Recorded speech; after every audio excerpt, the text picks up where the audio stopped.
ஆனால் இந்த எந்த ஒரு காரியத்தையும் செய்வதற்கு முன்பதாகவே பிதாவானவர் அந்த அங்கீகாரத்தை இயேசுவுக்கு கொடுத்தார். He just grew up in the home. அவர் வீட்டிலே வளர்ந்தார். And he did his work as a carpenter. ஒரு தச்சனாய் இருந்து அந்த தச்சு வேலையை அவர் செய்தார். And he must have been very honest as a carpenter. ஒரு தச்சு வேலையை செய்யும் பொழுது மிகவும் நேர்மையாக அவர் இருந்திருப்பார். I mean, we considered earlier how he was obedient to his mother at home. நாம் காலையிலே பார்த்த பொழுது எப்படி அவர் வீட்டிலே தன்னுடைய தாயாருக்கு கீழ்ப்படிந்திருந்தார் என்று பார்த்தோம். But then when he went to work as a carpenter because Joseph had died, யோசேப்பு மரித்து விட்டார். அதற்கு பிறகு இயேசு அந்த தச்சு தொழிலை போய் அந்த வேலையை தொடர்ந்து செய்ய வேண்டியதாக இருந்தது. Jesus as the elder brother took the responsibility to take care of his 6 younger siblings and his mother. அவருக்கு கீழே இருந்த 6 பேர்களையும் தன்னுடைய தாயாரையும் சேர்ந்து அவர்களை பராமரிக்க வேண்டிய பொறுப்பு இயேசுவின் தலைமையில் வந்தது. Think of how he must have worked as a carpenter. அவர் ஒரு தச்சனாய் இருந்து எந்த அளவுக்கு வேலை செய்திருப்பார் என்று எண்ணி பாருங்கள். In those days also there must have been carpenters in Nazareth who cheated others and all that. அந்த நாட்களிலும் கூட நாசரேத் ஊரிலே अनेक தச்சர்கள் இருந்திருப்பார்கள். அவர்கள் மக்களை எல்லாம் ஏமாற்றி இருந்திருப்பார்கள். Where they use the wrong type of wood when they make something. அவர்கள் தவறான ஒரு மரத்தை செய்து இது நல்ல மரம் என்று சொல்லி விட்டிருந்திருப்பார்கள். Cover up some defect in the table they make.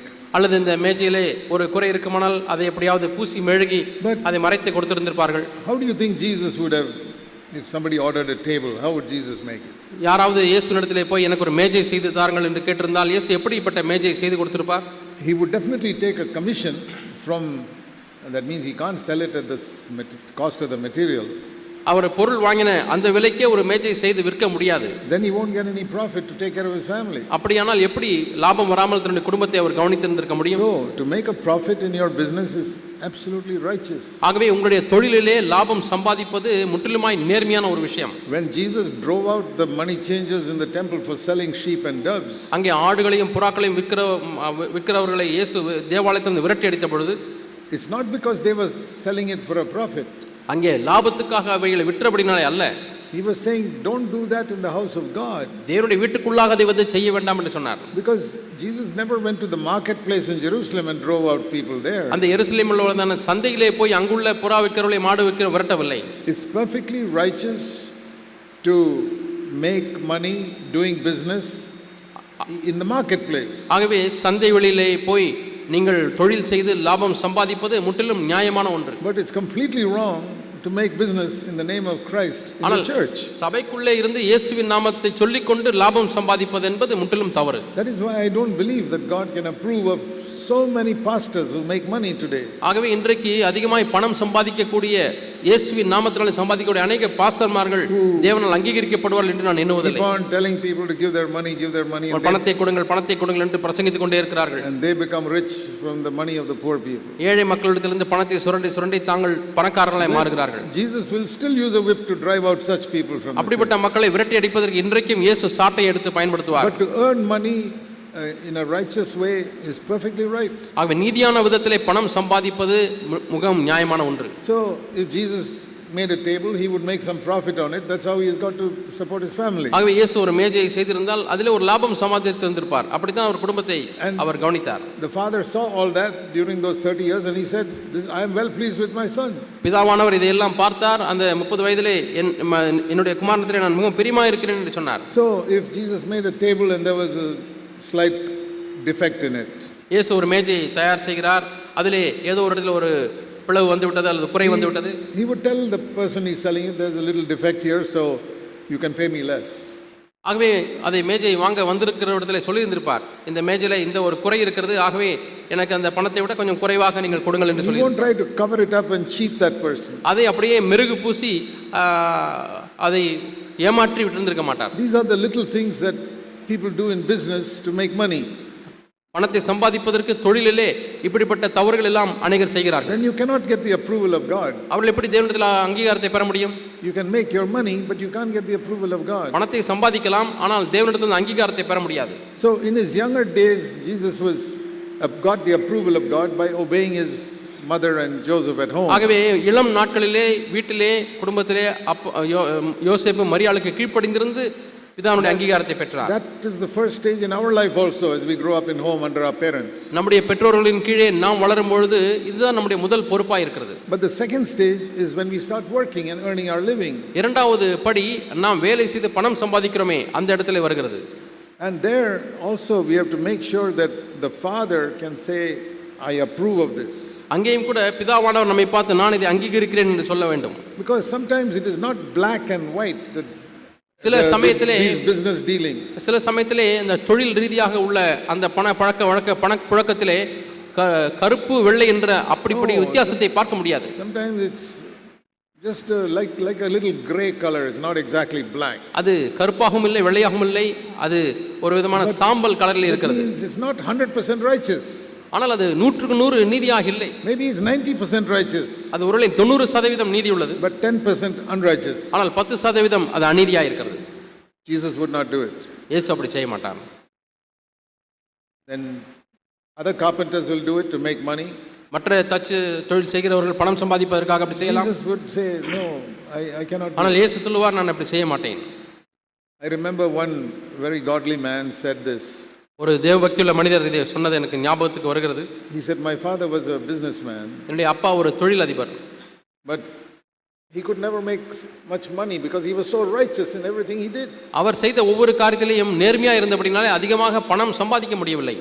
So Jesus was like that. இயேசுவும் அப்படித்தான் இருந்தார். I don't believe he became the richest carpenter in Nazareth. நாசரேத்திலே ஒரு பெரிய பணக்கார தச்ச தொழில் செய்கிறவராய் அவர் மாறினார் என்று நான் நம்பவில்லை. I believe his work must have been the best work. ஆனால் வேலையிலே பார்த்தால் அவருடைய வேலை தான் சிறந்த வேலை. But he would be honest. ஆனால் அவர் நேர்மையுள்ளவராய் இருந்திருப்பார். And I think sometimes if some poor widow asked for something, he would have made something and not even charged her for it. ஒரு ஏழை விதவை எனக்கு ஒரு சின்ன ஸ்டூல் செஞ்சு தாப்பா என்று சொல்லியிருந்தால் அதற்கு காசை வாங்காமல் செய்து கொடுத்திருந்திருப்பார். So if you are like that, you can't become a very rich person. இப்படி நீங்கள் இருக்கிறீர்கள் என்று சொன்னால் நீங்கள் ஒரு பணக்காரராய் மாற முடியாது. If you help the poor and give them something free from your business, from your shop. உங்களுடைய தொழிலிலே அல்லது நீங்கள் ஒரு கடை நடத்துகிறீர்கள், ஏழைகளுக்கு நீங்கள் காசு வாங்காமல் கொடுத்தால் எப்படி பணக்காரனாய் மாற முடியும்? So there the choice comes to us.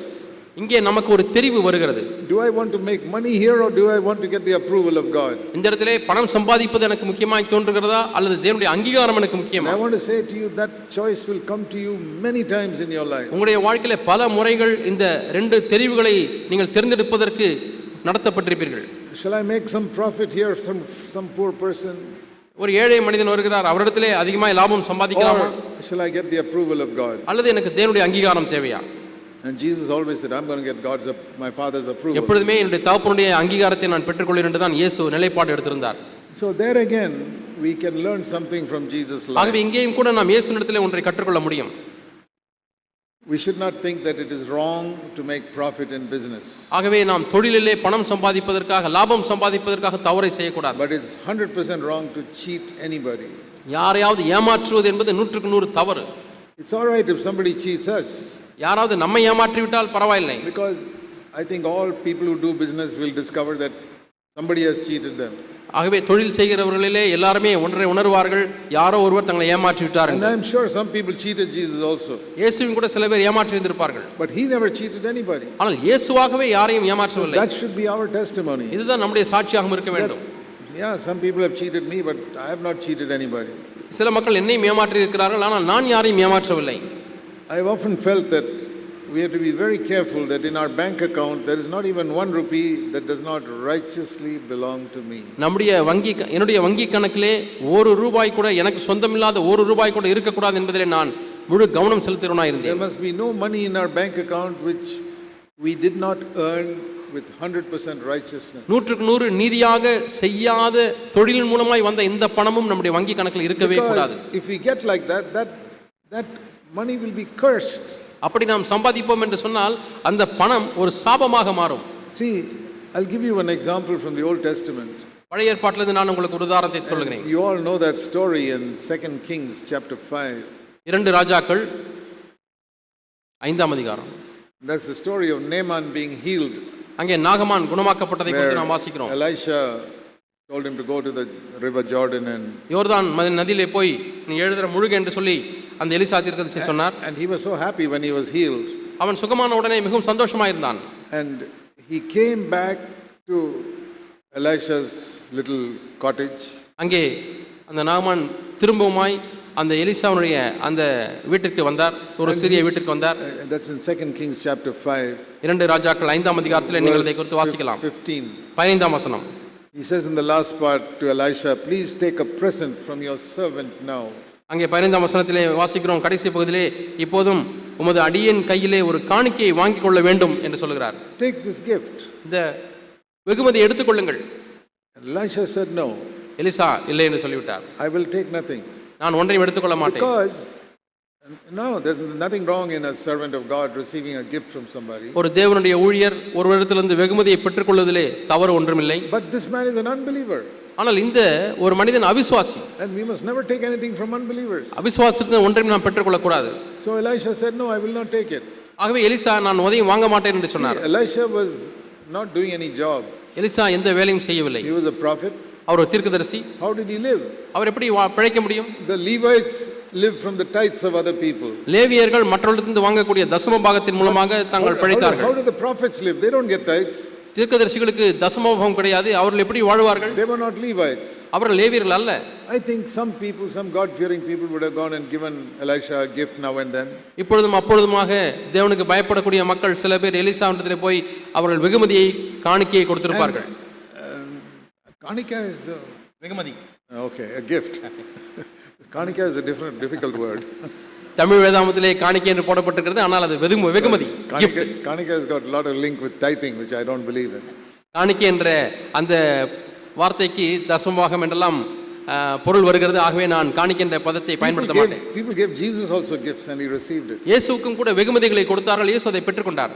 So Elisha would have received gifts from God-fearing people. ஆகவே எலிசா தேவனுக்கு பயப்படக்கூடிய மக்களிடத்திலிருந்து வெகுமதியை பெற்றுக்கொண்டிருந்தார். Otherwise he can't have money for food. ஏனென்றால் தான் சாப்பிடுவதற்கு பணம் இல்லாமல் இருந்திருப்பார். When this man came, he said, no, I won't take anything. இந்த மனிதன் வந்து எலிசா வந்து நான் ஒன்றை வாங்க மாட்டேன் என்று சொன்னார். But when he went away, ஆனால் அவர் போன பிறகு we read in verse 20, 20ஆம் வசனத்திலே வாசிக்கிறோம், Gehazi, the servant of Elisha, said, oh, my master has spared this man. தேவனுடைய மனுஷன் எலிசாவின் வேலைக்காரன் அவன் என்ன சொன்னான், என் எஜமான் இவன் கையிலே வாங்காமல் அவனை விட்டு விட்டாரே. He didn't ask for money, Naaman gave it voluntarily. அவராக காணிக்கை பணத்தை கேட்கவில்லை, ஆனால் நாகமான் மனமுவந்து பணத்தை கொடுத்தாரே. See, we think that if somebody gives voluntarily we can take it. யாராவது மனமுவந்து கொடுத்தால் அதை நாம் வாங்கிக் கொள்ளலாம் என்று நாம் எண்ணுகிறோம். I say, is he a believer? ஆனால் அவர் விசுவாசியா? Is he a God-fearing person? அவர் தேவனுக்கு பயப்படக்கூடிய மனிதரா? No, that is very important. அது மிக முக்கியம். So Elisha said no. ஆகவே எலிசா வேண்டாம் என்று சொல்லிவிட்டார். But Gehazi was like a lot of pastors today, it doesn't matter who gives, let's take it. ஆனால் கேகாசி இன்றைக்கு இருக்கக்கூடிய अनेक பாஸ்டர்களைப் போல யார் கொடுத்தால் என்ன வாங்கிக் கொள்வோம் என்று வாங்கிக் கொள்கிறவர். There are people who go with Christian workers who go with receipt books to every Christian home whether they are born again or not. சில கிறிஸ்தவ நிறுவனங்களிலே வேலை செய்கிற ஊழியர்கள் உண்டு. அவர்கள் வீடு வீடாக கிறிஸ்தவ வீடுகளுக்கு சென்று பணம் கலெக்ட் பண்ணுவார்கள், வசூல் செய்வார்கள், நன்கொடை ரசீதை கொடுப்பார்கள். அவர்கள் விசுவாசிகளா இல்லையா என்பதை குறித்தெல்லாம் கவலைப்பட மாட்டார்கள். Gehazi was like that. Gehazi அப்படித்தான் இருந்தார். So he said in verse 20, I'll run after him and take something from him. ஆகவே அவன் 20ஆம் வசனத்தில் சொல்லுகிறான், நான் அவன் பிறகு ஓடி அவன் கையிலே எதையாகிலும் வாங்குவேன். And he pursued Naaman and he had to tell him a lie to get some money. அவன் நாகமானை பின்தொடர்ந்தான், அவன் பணத்தை வாங்குவதற்கு பொய் சொன்னான். There is an example of earning money unrighteously. ஆகவே இங்கே அநீதியாக பணம் சம்பாதிப்பதற்குரிய ஒரு மாதிரியை உதாரணத்தை பார்க்கிறோம். He told Naaman a lie. அவன் நாகமானிடத்தில் ஒரு பொய் சொல்லுகிறான். Some Bible school students have come and they need money. வேதாகம கல்லூரியிலிருந்து எங்களுடைய தீர்க்கதரிசி வீட்டுக்கு சில பேர் வந்திருக்கிறார்கள், அவர்களுக்கு கொஞ்சம் பணம் தேவைப்படுகிறது. Naaman gave, he took it. அவன் நாகமான் கொடுத்தான், கேயாசி வாங்கி கொண்டான். When he came back, அவன் திரும்ப வரும்பொழுது Elisha said, where have you gone? 25 verse 25. சொன்னார், எங்கே நீ போனாய்? And he said, no, I didn't go anywhere. நான் எங்கேயும் போகவில்லை என்று சொன்னார். See, once you start telling lies, you have to tell more lies to cover up the first lie. ஒரு முறை பொய் சொன்னால் அந்த சொன்ன பொய்யை மறைப்பதற்கு இன்னொரு பொய்யை சொல்ல வேண்டும். It was very difficult to stop with one lie. ஆகவே ஒரே பொய்யை சொல்லி நிறுத்துவது என்பது கடினம். Remember this, all you children. பிள்ளைகளே, நீங்கள் எல்லாரும் இதை நினைவில் வைத்துக் கொள்ளுங்கள். If you tell one lie, it will multiply and become many, many lies. நீங்கள் ஒரு பொய் சொன்னால் அது அப்படியே பெருகிக் கொண்டே போகும், பல பொய்கள். And then see what Elisha told him. Elisha என்ன சொன்னார் என்று பாருங்கள். I know what you did. நீ என்ன செய்தாய் என்று எனக்கு தெரியும். God showed me how you went after Naaman to take. நீ நாகமானுக்கு பின்னாய் தொடர்ந்து போனாய், அதை ஆண்டவர் எனக்கு காண்பித்தார். Now see his punishment. இந்த தண்டனையை பாருங்கள். You took money unrighteously. நீ அநீதியாய் பணத்தை பெற்றுக்கொண்டாய். So what will happen? என்ன நடக்கும்? Verse 27. 27ஆம் வசனம். The leprosy of Naaman also came with his money to you. அந்த பணத்தோடு கூட நாகமானின் குஷ்டரோகமும் உன்னிடத்திலே வந்து விட்டது. And here is the sad part. அந்த துக்கமான பகுதி இதுதான். Not only to you, it will come to your children also. உனக்கு மட்டுமல்ல உன் சந்ததிக்கும் இது வரும். Never forget that verse. இந்த வசனத்தை ஒரு காலம் மறக்க வேண்டாம். Supposing you do business and earn money unrighteously. நீங்கள் ஒரு தொழிலை செய்து அநீதியாக பணம் சம்பாதிப்பீர்களானால் there will be a curse of God on that money. அந்த பணத்திலே தேவனுடைய சாபம் இருக்கும். And when your children inherit that money, that curse will go to them. அந்த பணத்தை உங்களுடைய பிள்ளைகள் சுதந்திரிக்கும் பொழுது அந்த சாபம் அவர்களிடத்திலேயும் போகும். It is better to give your children a little bit of righteous money than a whole lot of money earned unrighteously. அநீதியாய் சம்பாதித்த நிறைய சொத்துக்களை உங்கள் பிள்ளைகளுக்கு கொடுப்பதை காட்டிலும் நேர்மையாய் சம்பாதித்த கொஞ்சம் சொத்தை கொடுப்பது நல்லது. See what Jesus told Zacchaeus.